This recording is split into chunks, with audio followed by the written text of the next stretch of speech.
Please help me find something I misplaced. Seems I saw it last on a stranger's face, like sunlight through the rain. I saw that look, a soul intact. I knew it well and I wanted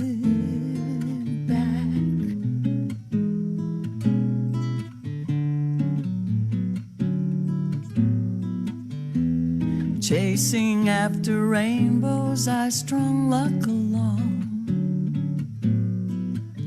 Mostly got more than I gave. Is that so wrong? I know that I've been fortunate, but where in the world is that part of me that had all the answers and felt so free?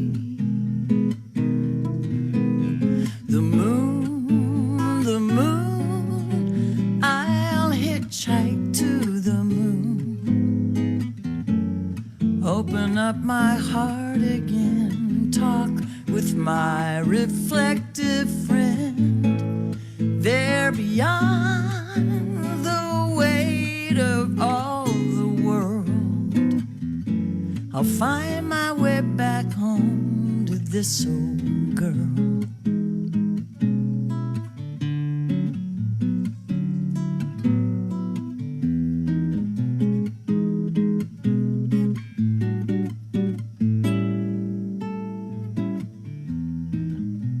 Maybe I like things with less gravity. No one's saying how things have to be. I'll rise up past the atmosphere, head straight for the shuttle's run, display my sign and stick out my thumb.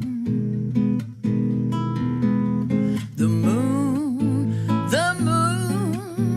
I'll hitchhike to the moon. Open up my heart again, talk with my reflective friend. There beyond the weight of all the world, I'll find my way back home to this old girl.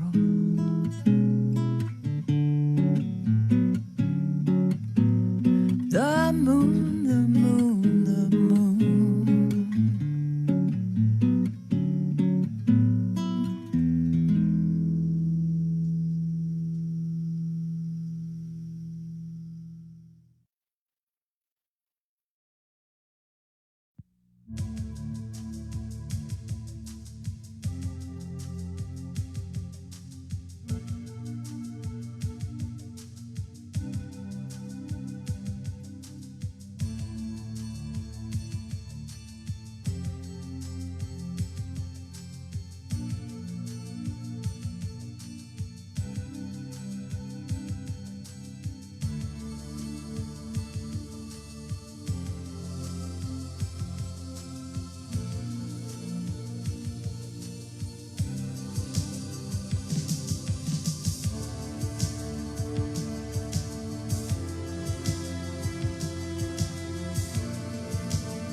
Things we hold too close, we cannot see.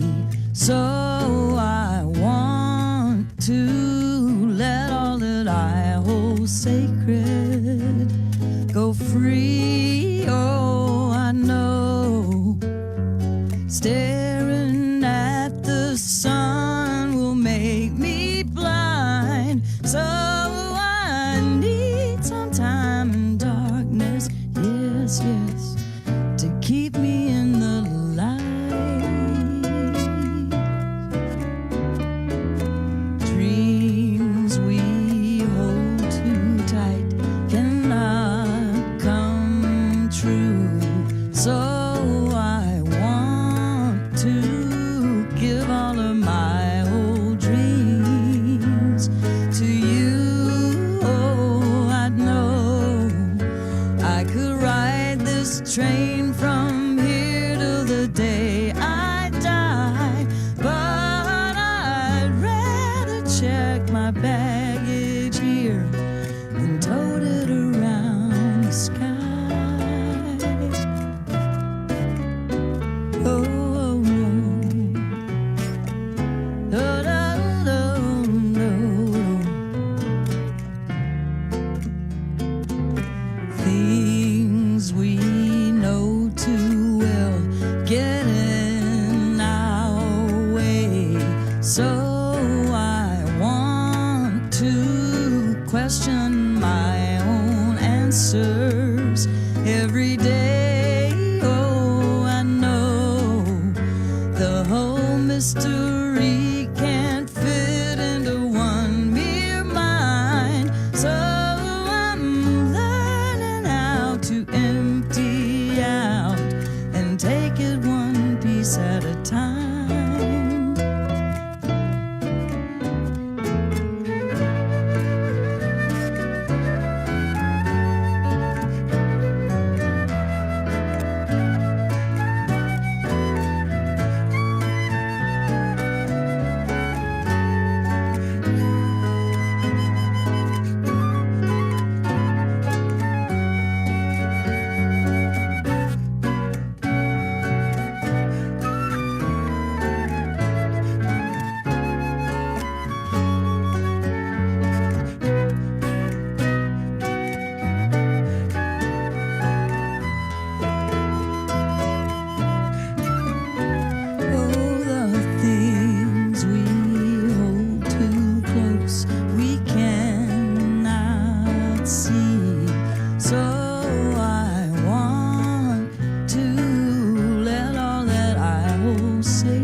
Staring at the sun will make you blind. So I hope you spend some time in darkness and meet me back in the light.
Good morning.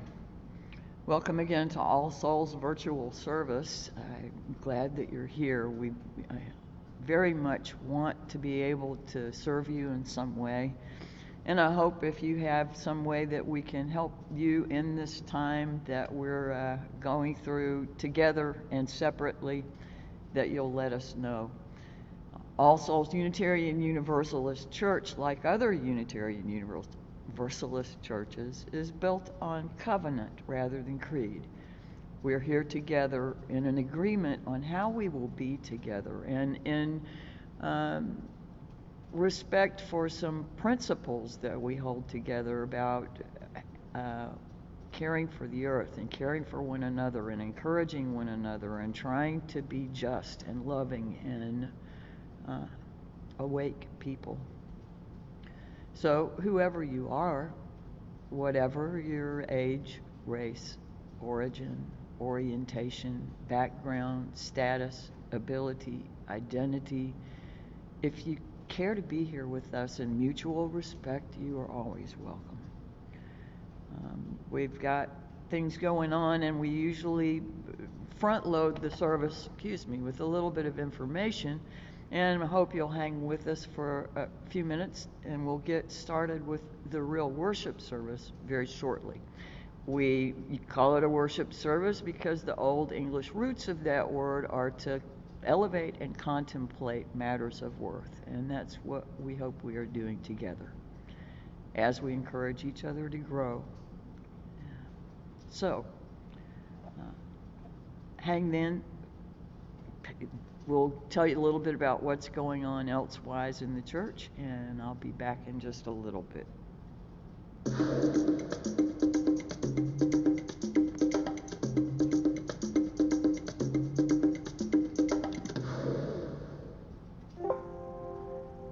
Hi, I am Bennett Upton, and riding high on that intro music that I've got. That was wonderful. Thank you, Barbara. And I've got a couple of announcements to make today. The congregational meeting is the big thing.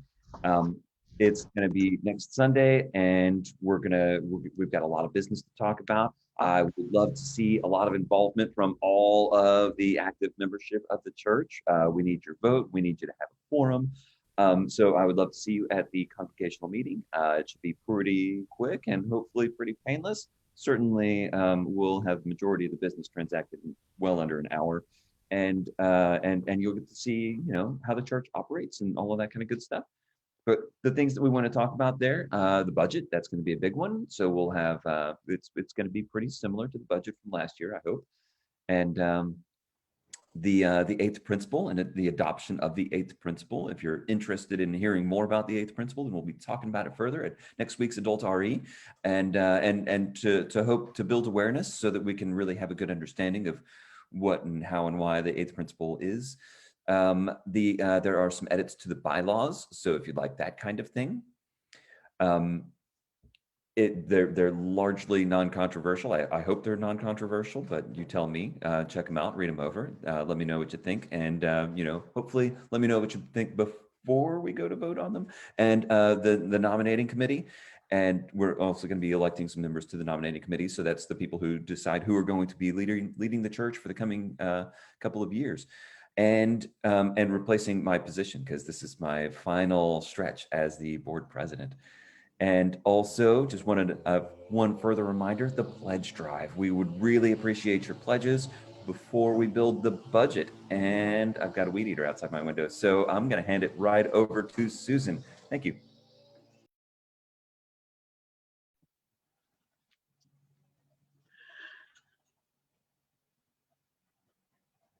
Okay. Good morning. I was waiting to see if I got an introductory sound, but that's okay. I was boogieing enough to Bennett's. I'm good with that. My first announcement this morning is to thank Diana Teeters, who is an incredible artist, for my wonderful chalice this morning. I mean, take a look. That's really incredible. I don't know if it's actually motion art. I don't know if you can see it moving, but I'm very excited about my chalice. And also want to remind you that Melissa Lewis will be at the church this afternoon from 2 to 4 p.m. She will be collecting food for the Nola Methodist Food Pantry. We didn't have very many folks come and drop off food last time. I'm really hoping that will change this time. She's got it set up where it's going to be contactless. You can put it straight into her car. She may bring her wonderful dog Zeus, who is just majestic and awesome, and you need to meet Zeus. I just really hope you'll bring some food. What they are asking for this time is canned green beans, canned cranberry sauce, either kind, the kind that's in the shape of the can when you take it out, or the whole berry, or Jiffy cornbread mix. So those three things. But if you, any non-perishable food that you have that you want to contribute that's not expired, obviously, will also be gratefully accepted. But those are really the three things that they're looking for this month. Bennett mentioned that we'll be voting on adopting the 8th principle as a congregation. Starting, I'm hoping by this evening, or at least by tomorrow, I will have a frequently asked questions sheet that the adult religious education class has helped me write. And also that we've gotten some questions that have been asked in other congregations. We're trying to give you as much information as we can, maybe preemptively answer a lot of the questions that will come up, but we look forward to the discussion about that. I think it's something important for our congregation to do. We will have family religious education today at 1:00 p.m. I'll put the link on the religious education Facebook page and also on Slack. If you are not on either of those things, you can talk to me about the religious education page, talk to Bennett or me about getting onto Slack. And I believe that is all. Oh, the Highland Christmas Shop is in need of A, volunteers, and B, stuff. If you can donate toys, gifts for children or adults, clothing, new stuff, spend $20 or less. And what they do is they put it into a shopping experience that people can come and buy these things for $5 or less. It's going to be, they're doing longer hours this year. It'll be Saturday, December 12th at the Highland Center from 9 to 5. They're doing longer hours because they're going to be letting very few people in at a time. They're going to keep people distanced. Everybody will be masked. They're going to try and be as safe as they can while still providing this opportunity for the community. So if you can volunteer, that's great. If you are at high risk, we don't recommend that you volunteer, but you can either drop off gifts or you can, they actually have an Amazon wish list that I sent out with the weekly email this week, and I'll bet Steve Caldwell can also post that in the comments. So Highland Christmas Shop, I think that really is all I've got. I think that really is all. Thank you.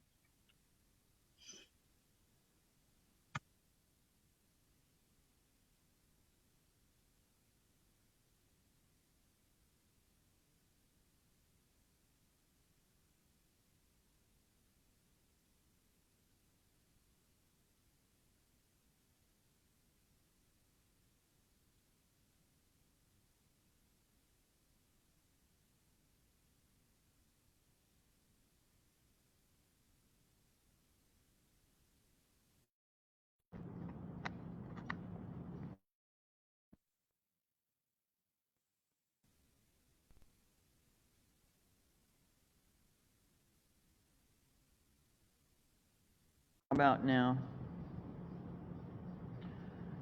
Okay, things are not as they usually are, so I hope we won't have too many problems with my sound along the way today.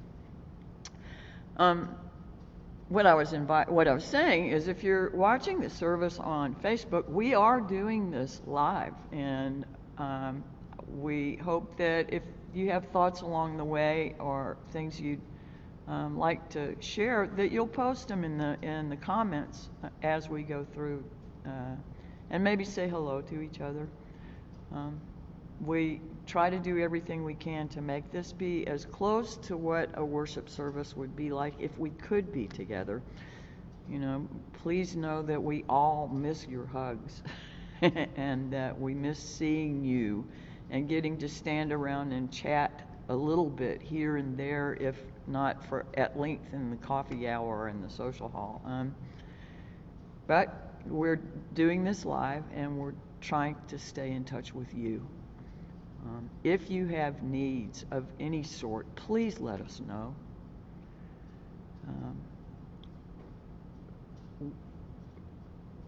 We have lots of areas that we may be overlooking and we don't know about them unless you tell us. So we'd love to hear from you, whether it's through the church's website or in the comments. But now, let your ears separate from your shoulders. Get your shoulders dropped away from your ears. You take a couple of breaths just to bring yourself here. And let's enter a spirit of worship together.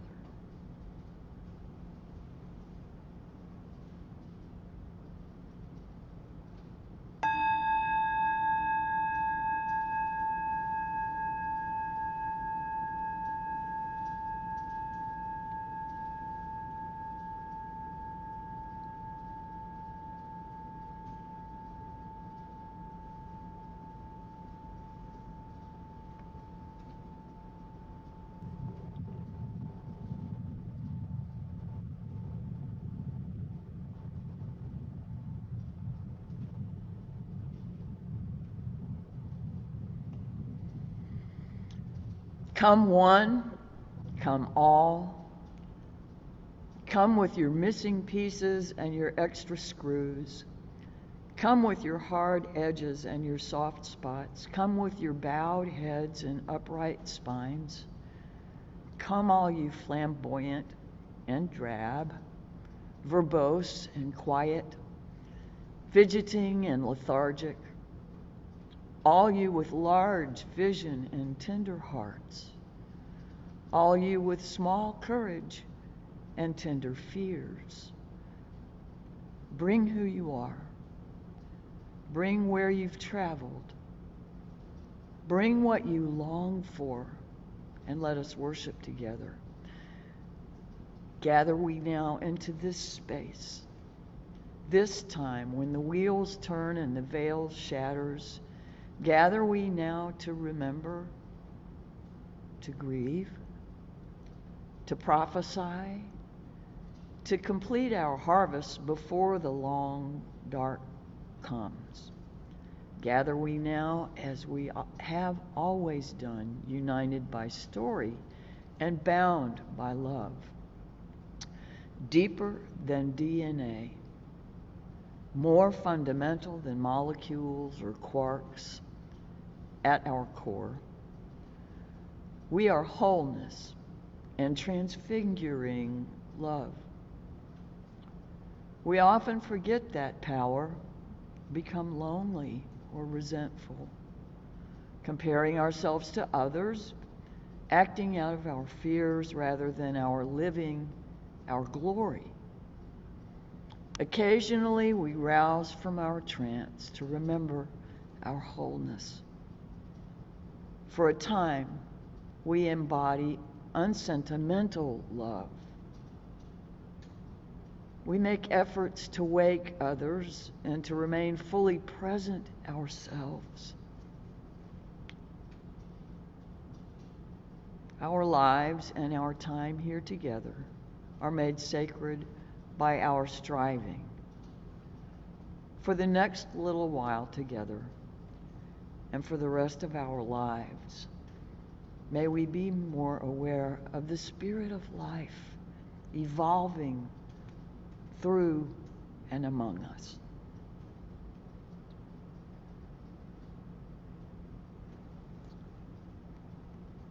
We have Jackson Peck to lead our children's chalice lighting today.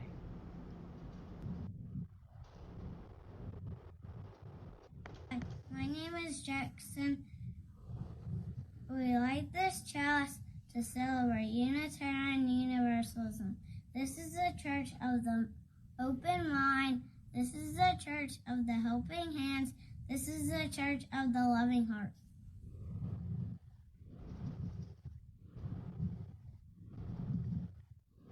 Wonderful.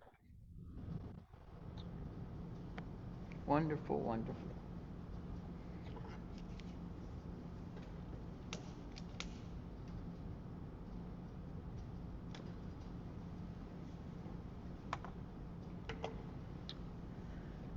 Great light of life, be kindled again in our hearts as we meet together this morning to celebrate the joy of human community, seeking a wholeness that extends beyond ourselves. We kindle this flame, honoring the doorways in our souls, the thresholds we stand on this morning, wondering, hoping, fearing, dreaming. With humility and courage born of our history, we are called as Unitarian Universalists to build the beloved community where all souls are welcome as blessings and the human family lives whole and reconciled. With this vision in our hearts and minds, once again, we light our chalice. I think our board president is going to lead our unison affirmation today. Love is the doctrine of this church. The quest for truth is its sacrament, and service is its prayer. To dwell together in peace, to seek knowledge in freedom, to serve human need, to the end that all souls shall grow into harmony with the sacred. Thus do we covenant with each other. Thank you, Bennett. We have an opening song. The lyrics will be on the screen, and most of you are familiar with it. And I really want to encourage you to sing. Bring yourself into active participation with our spiritual unity here. And I hope you enjoy the song as well.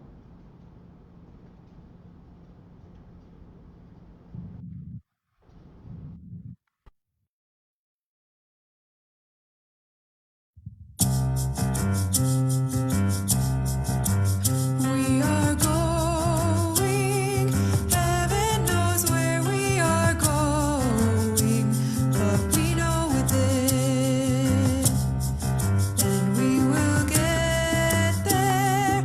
Heaven knows how we will get there, but we know we will. It will be hard, we know, and the road will be muddy and rough, but we'll get there. Heaven knows how we will get there, but we know we will. Oh yeah yeah, oh yeah yeah, oh yeah yeah, oh yeah yeah. We are going. Heaven knows where we are going, but we know within, and we will get there. Heaven knows how we will get there, but we know we will.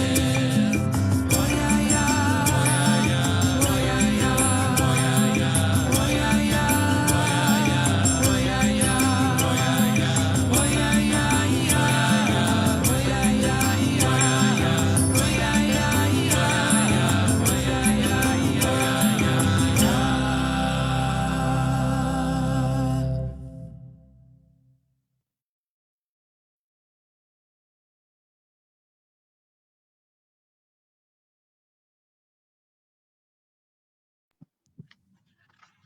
Good morning.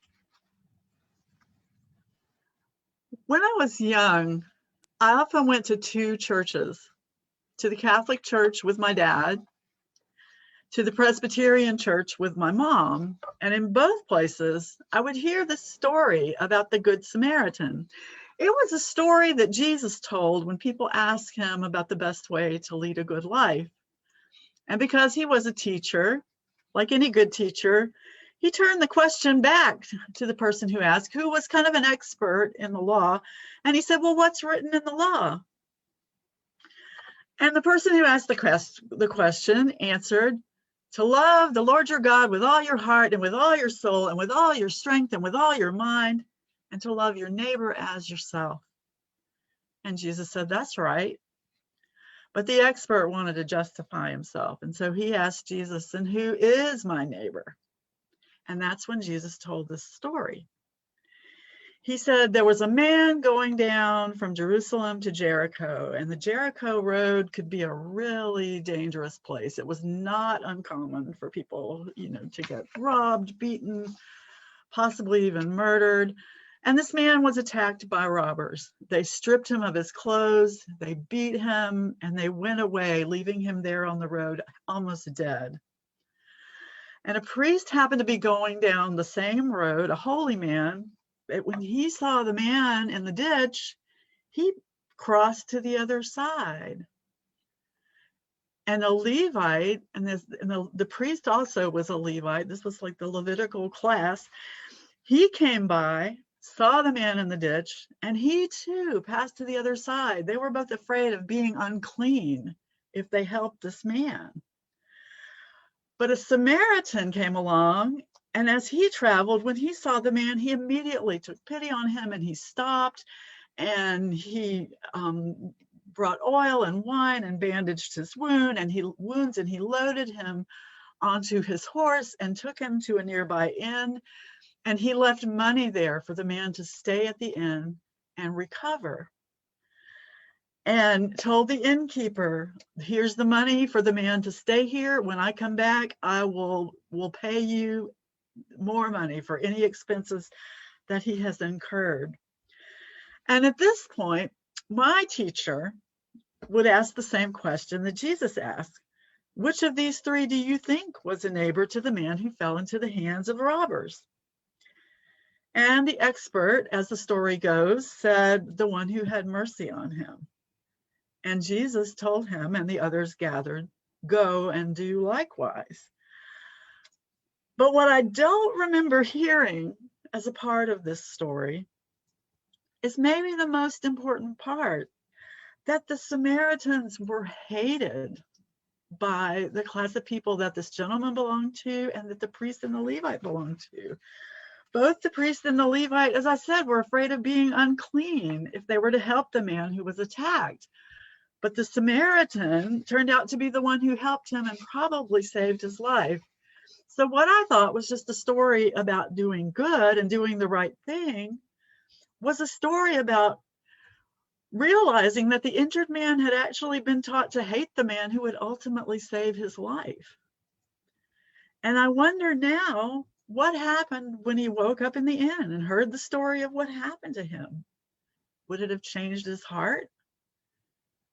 And who are you in the story? I think we all need to think about the times we've been the priest or the Levite, hopefully the times that we've been the Good Samaritan, and the times when we've been the one who needed the help and who helped us. And did you ever get help from a surprising place, from someone you wouldn't have expected to help you? I think it's a story about racism. It's a story about stereotypes. It's a story with a lot more important parts to it than what I learned. And so I hope that that is something that if you're just learning that today, that you take that to heart and remember who you are in the story. Thanks.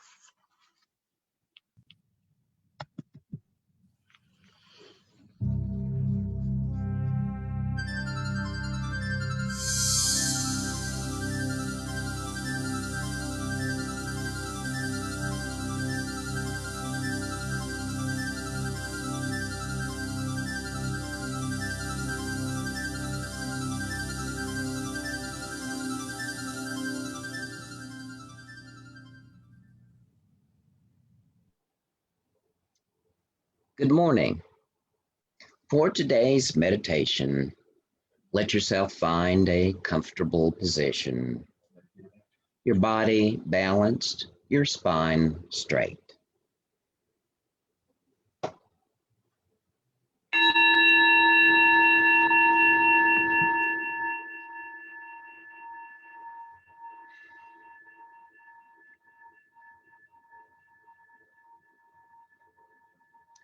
Begin with a deep, comfortable breath, shifting your attention to your heart space. And imagine breathing in and out of your heart. Allow your breath to deepen and slow. Allow your breath to be soft and kind. And with a quiet mind, reflect.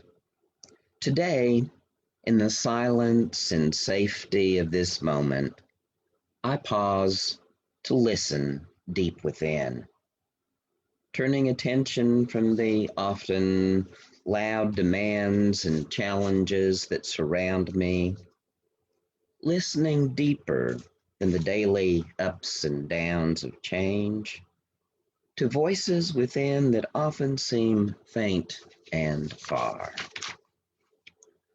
Something in me now calls for wholeness, a wholeness born of a loving heart, a wholeness with roots deep in wisdom, a wholeness that will bear the fruits of joy and peace. In my journey, I have often made the choice of separation, shutting out the parts of me that did not fit, building walls and fences that have left so much of me unacknowledged and unembraced. Today, in the safety of this present moment, may I kindle the fire of kindness and wisdom whose warmth and light will lead me home to peace. In the light of heart, I now gather all the parts of me that hold the gift of wholeness for my life. Parts of me with fear, I now welcome you. I embrace you. May you be free from suffering. May healing transform you so your gifts may enhance my life. Parts of me with sorrow, loneliness, and pain, I now welcome you. I embrace you. May you be free from suffering. May healing transform you so your gifts may enhance my life. Parts of me with shame and guilt, parts with anger, parts with wild desires, parts out of control, parts hidden and unknown, all that lies in shadow. I welcome you each and all. Come into the healing light of heart. Be free from suffering, be healed and whole, that your hidden gifts of peace may now unfold. And those parts of me who hold the beauty and the light that have seemed too bright to see, too great to own, you too I now accept. You too I now embrace. Welcome home. Welcome to the oneness that is peace. From this place of peace and wholeness, I now see the hidden light in others. May they too be free from suffering. May they embrace their unobstructed light. Friends and family, all those of beloved community, the earth itself and all its life, may all be free, may all have joy, may all find the peace that is their home.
From Mark Mosher DeWolf, a person is a puzzle. Sometimes from the inside it feels like some pieces are missing. Perhaps one we love is no longer with us. Perhaps one talent we desire eludes us. Perhaps a moment that required grace found us clumsy. Sometimes from the inside, it feels like some pieces are missing. A person is a puzzle. We are puzzles not only to ourselves, but to each other. A puzzle is a mystery we seek to solve, and the mystery is that we are whole even with our missing pieces. Our missing pieces are empty spaces we might long to fill, empty spaces that make us who we are. The mystery is that we are only what we are, and that what we are is enough. In the gray stillness of this morning, into the accepting peace of a still sky, let us offer our failings, our inadequacies into the silence. And let us know that we are accepted by God and by this company, by the mystery, exactly as we are. Accepted, missing pieces and all.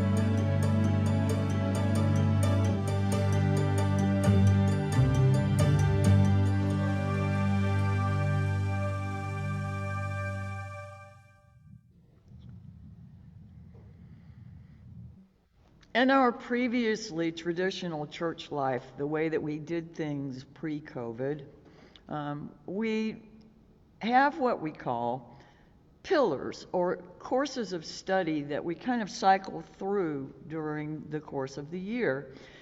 During that time, we also try to touch on all 7 of the current principles that we affirm and promote in covenant with the Unitarian Universalist Society, Association of Congregations, and the sources of wisdom from which we draw as Unitarian Universalists. We try to highlight all of these things during the course of the year in different seasons, so to speak. At this point in our church year, we would traditionally be going into the study of Jewish and Christian heritage. When I say that, our Jewish and Christian heritage, I'm not talking about necessarily as individuals, because not all of us here come from Jewish or Christian backgrounds, but but Unitarian Universalism does. So I'm talking about the tradition rather than the individuals when we give that heading. We often bring up the idea that our movement is more concerned with how we live this life than it is with what might become of us after we die. In years gone by, at a ceremony that we call our biannual ingathering of new members, we've bought for the congregational people joining the church copies to give them. We've given them copies of what's commonly referred to as the Jefferson Bible. The actual name of it is, or what Thomas Jefferson named it, was The Life and Morals of Jesus of Nazareth. And what it is extracts, things pulled from the Christian New Testament that Thomas Jefferson cut out and pasted together in an effort to discern the teachings and the stories of Jesus' life without including miracles, the mention of supernatural or divinity, and so that it's a book about what he saw, what Jefferson saw to be an inspiring template for how one might live a just life and a compassionate life. It's a book that attempts to focus on how this exceptional individual lived his life and tried to teach others how to live. Now, there are a good many Unitarians who might be slow to call themselves Christians because of the definition some other people might give that title.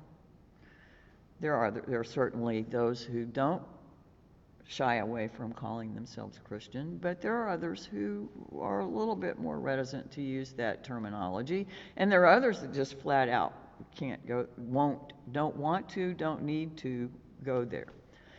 And still, there are others who would be absolutely comfortable calling themselves followers of Jesus, but even if they don't want to call themselves Christians, because the lessons that can be found in his life resonate with how they want to be, who they want to be in their own lives.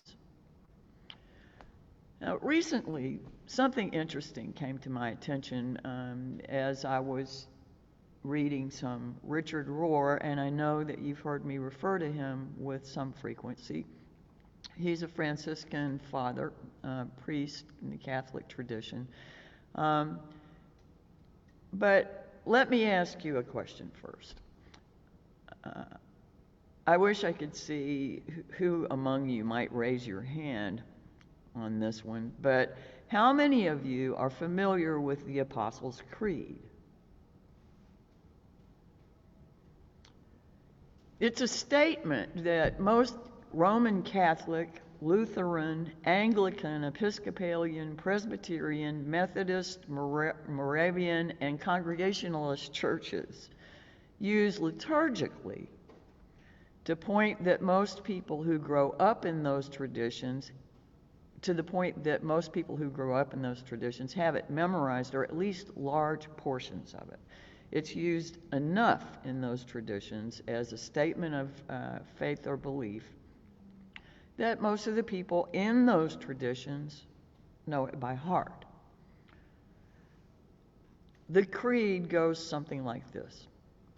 And I say something like this because there are variations, slight things that between traditions sometimes. The creed is this: I believe in God the Father Almighty, creator of heaven and earth. I believe in Jesus Christ, his only Son, our Lord, who was conceived by the Holy Spirit, born of the Virgin Mary, suffered under Pontius Pilate, was crucified, died, and was buried. He descended into hell. On the third day he rose again. He ascended into heaven and is seated at the right hand of the Father. He will come again to judge the living and the dead. I believe in the Holy Spirit, the Holy Catholic Church, the communion of the saints, the forgiveness of sins, the resurrection of the body, and the life everlasting. Now, I grew up in a tradition that was not in that list of traditions that include the creed. So I really didn't have any familiarity with it in my early life. And other than some of the things I study out, in my religious studies, which I really enjoy,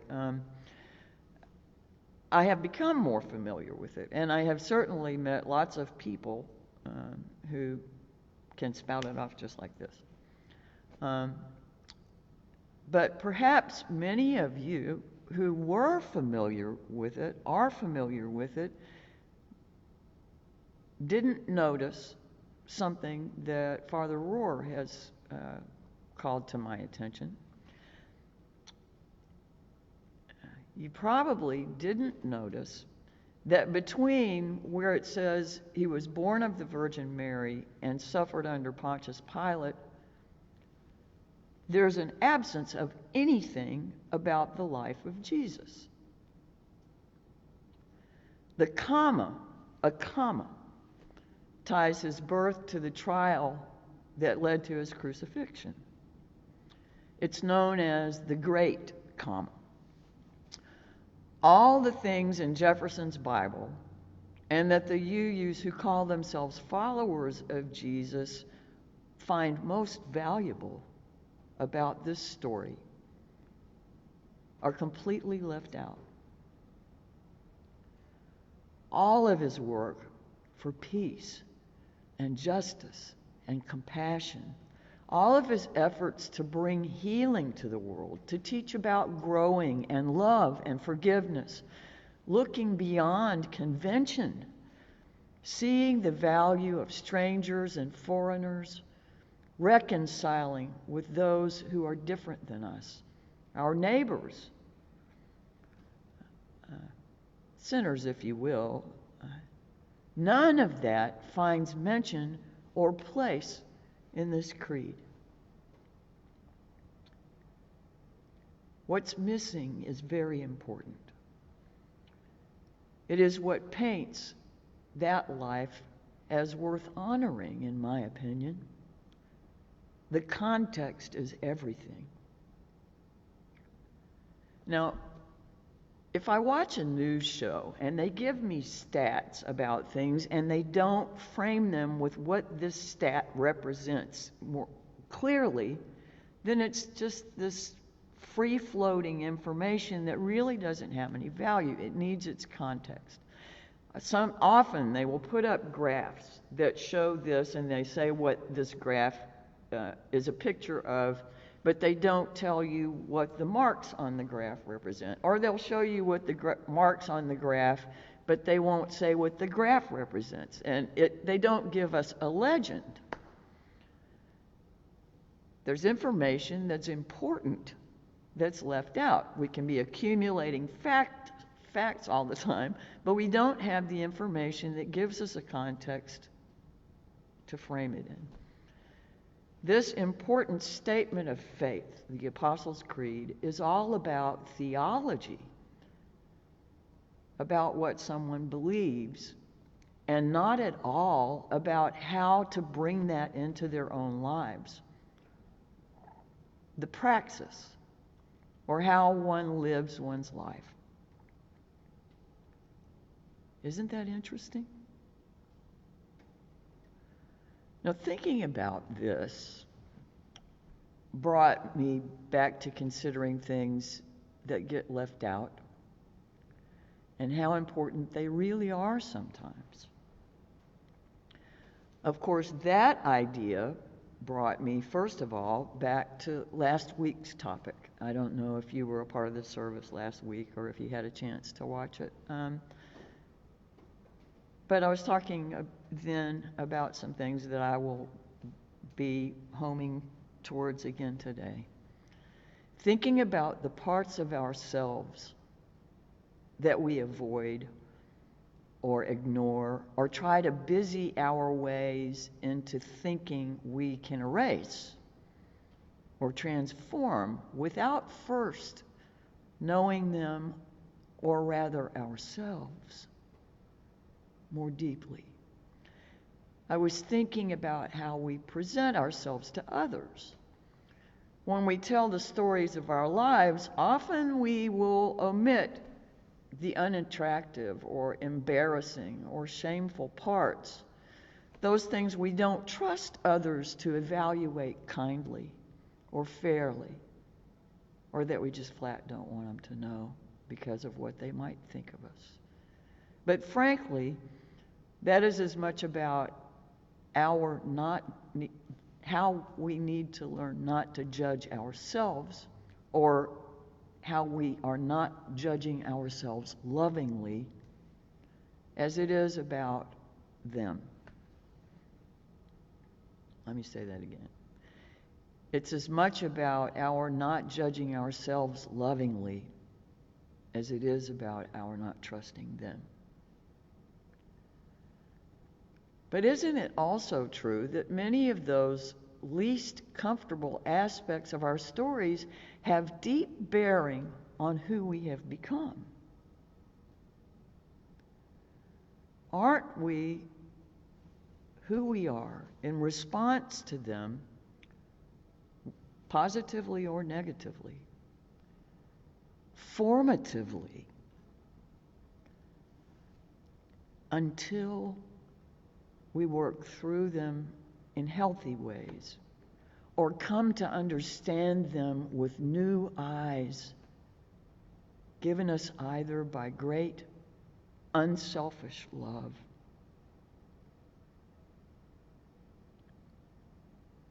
or great suffering.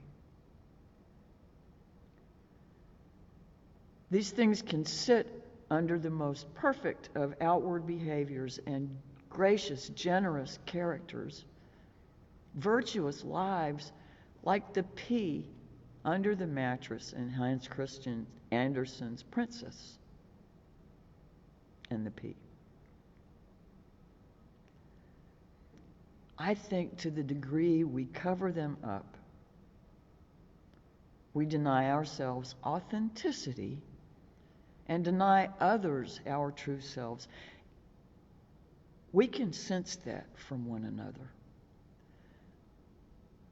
I would imagine that just about all of us can think of someone in our lives who has felt absolutely comfortable in their skin, unquestionably authentic. Somehow they have found that their way to peace with those aspects of themselves. But not addressing them keeps us just that far out of balance and that much removed from real peace. I know there's a great deal about me I don't know yet. Now, perhaps many of you are familiar with the passage by Lao Tzu that says, if there is to be peace in the world, there must be peace in the nations, and if there is to be peace in the nations, there must be peace in the cities. And if there is to be peace in the cities, there must be peace between neighbors. If there is to be peace between neighbors, there must be peace in the home. And if there is to be peace in the home, there must be peace in the heart. Last week, I spoke about learning to sit with ourselves and befriend or embrace the parts that make us uncomfortable about ourselves.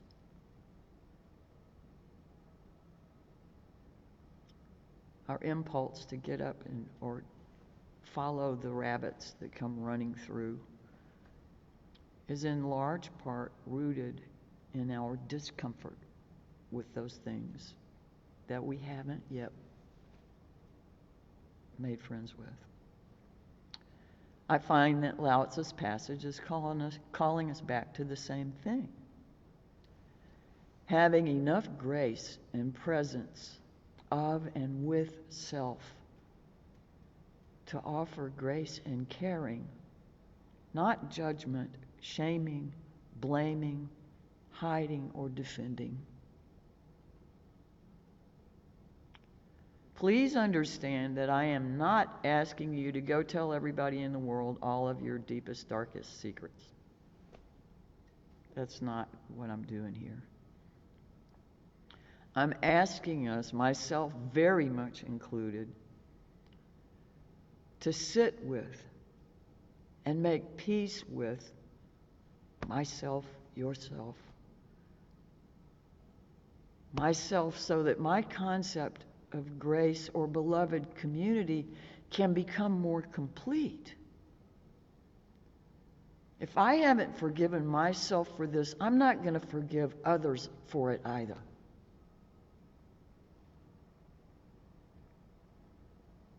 We are whole all the time. We just cover it up with our fears, our walls. We are actually always at our essential core, our essential nature, full of light and power beyond our imagining. If we can face and embrace ourselves, we truly can cultivate beloved community, where all people can be reconciled with nature too, not just people. And when we have found the new strength and gentleness that waits for us there, we will be able to receive the observations others might offer about us if they see the metaphorical dirt on our faces that Miss Susan has talked about in the story sometimes. We'll be able to receive that more graciously and more ready to improve all the more. If I'm already wearing a defensive undershirt, when you point out to me that I'm bad about interrupting people, which I am, I know, it was a long time before I knew that, though.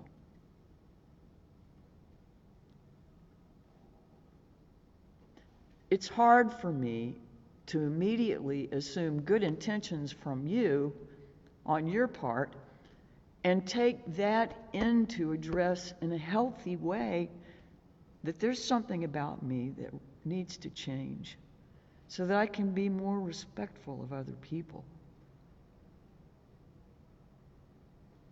And if I know I need to be mindful of my interrupting, but haven't addressed it yet, I will notice it a good bit more when others do the same thing. And until I have found my way into the forgiveness for myself and embraced that weakness in such a way that it becomes transformed and not necessary anymore, perhaps asking myself, where does that spring from?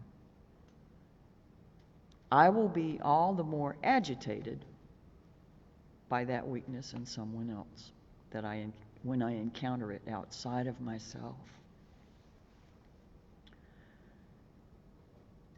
Sometimes when I call Miss Susan for whatever reason, she will be working on her computer and have the phone on her computer rather than on her telephone, and which is absolutely necessary with as much as she is always trying to do for us and everybody else.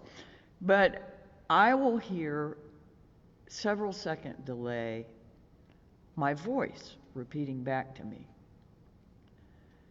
It doesn't matter if I'm joking or sharing data or daydreaming or trying to make a suggestion or asking questions or being just curmudgeon about stuff. In that echo, I am hearing an agitation in my tone that I'm not aware of as even being there. It's like, how can that be what I sound like? That isn't how I feel. It isn't how I am aware that I feel. But in these times, there's a layer of agitation that's added to everything for everybody. It may very strongly be affecting our interactions with others in ways that we are absolutely clueless about. We're not great at helping one another grow toward beloved community, in part because we have not grounded and befriended ourselves enough to comfortably listen and learn what we still give the power to make us feel bad about ourselves, whether we recognize that's what's happening or not. We don't need to seek forgiveness. In universalist tradition, forgiveness already, if it needs to be given at all, has been given to everyone already. We don't need to seek forgiveness from that which is the very source and ground of love, compassion, and wholeness, in which we have our being and in which we live and move. We simply need to truly, deeply forgive ourselves, befriend ourselves, make peace with the parts we may well be replacing with commas, choosing to leave out the missing pieces.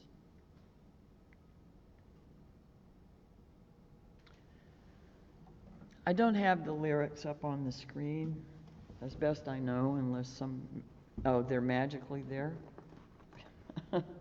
Well, I will have to look to see which verses we're going to then. But I want to invite you to sing along with me. On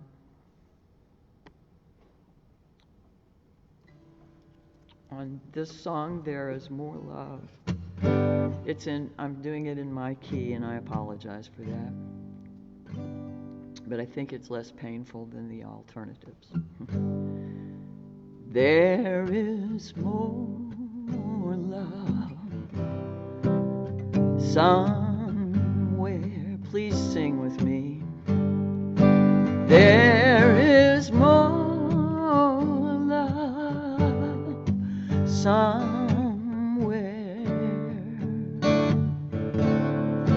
I'm gonna keep on till I find it. There is more love somewhere. There is more hope somewhere.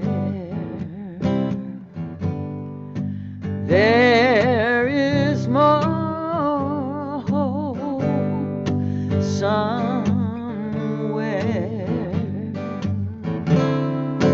I'm gonna keep on till I find it. There is more hope somewhere. There is more peace somewhere. There is more peace somewhere. I'm gonna keep on till I find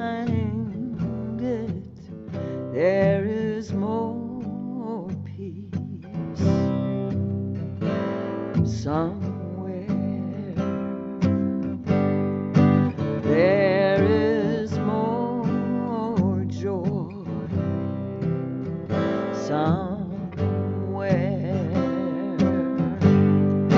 there is more joy, somewhere. I'm gonna keep on till I find it. There is more joy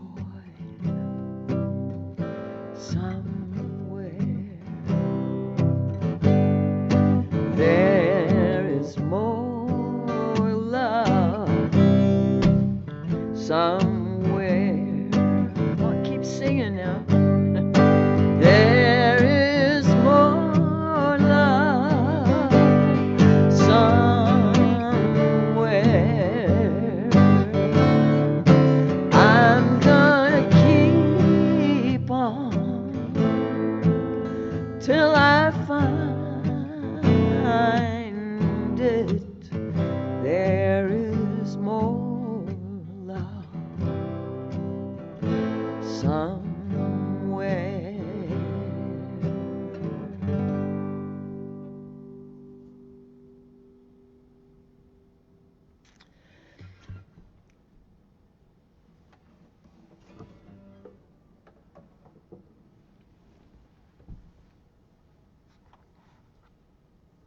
I send you out now to share yourself with the world. May its promise and complexity set your mind ablaze. May you hold fast to what your life has taught you, and may you question everything.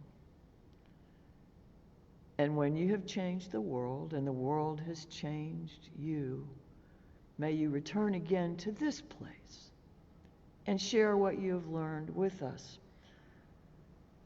Out of our yearning, we've come to this religious community. May we help each other to proclaim the possibilities we see, to create the community we desire, to worship what is worthy in our lives, to teach the truth as we know it, and to serve with justice in all the ways that we can, to the end that our yearning is assuaged and our lives fulfilled in presence and in one another. Now, this chalice extinguishing was written for a service where people were together, a candlelight service. And so, rather than having candles in your hands, I want you to imagine that as I extinguish this chalice, the flame is transferred into the palm of your hand. Okay? So the flame comes to your hands. Own the idea that it is now you that carry the fire of our faith, the symbol of our unity, the commitment to justice and beloved community. The Spirit of the Holy dwells in each of us. The Spirit of love dwells in each of us. May the flames in our hands remind us that eternal love dwells in our hearts, May the flames in our hands remind us that the Spirit of life dwells among us as we gather as a community of faith. May the flames in our hands remind us that the arc of the universe needs our embodied love and faith to bend toward justice.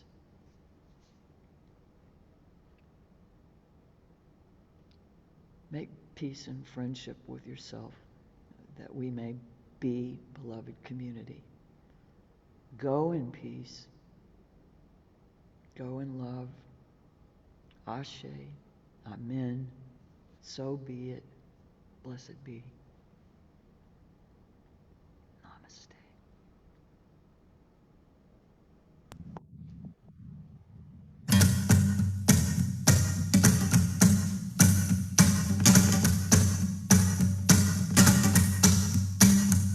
When it's late December, dark and cold, where is the light? When old man you was bending low, where is the light? When the sun runs off a bit too soon, where is the light? And there's nothing but a skinny moon, where is the light? Can you tell me where is the light? Where is the light? Where is the light? Oh, the light's inside of me. When it's dark each morning when I rise, where is the light? And it's dark when my eggs are frying, where is the light? And it's dark when off to work I go, where is the light? And it's dark again when I get home. Where is the light? Can you tell me where is the light? Where is the light? Where is the light? Oh, the light's inside of me. It's in my skin and in my bones, in my heart and in my soul. That light of life so bright and golden, like a summer day. When the sun goes missing in the sky, it is rising in my eyes, chasing all that winter gloom away. I'm burning bright like kerosene. Where is the light? I'm twinkling like a Pleiades. Where is the light? I'm dancing like a candle flame. Where is the light? And I'm flaming like a fruit flambe. Where is the light? Okay.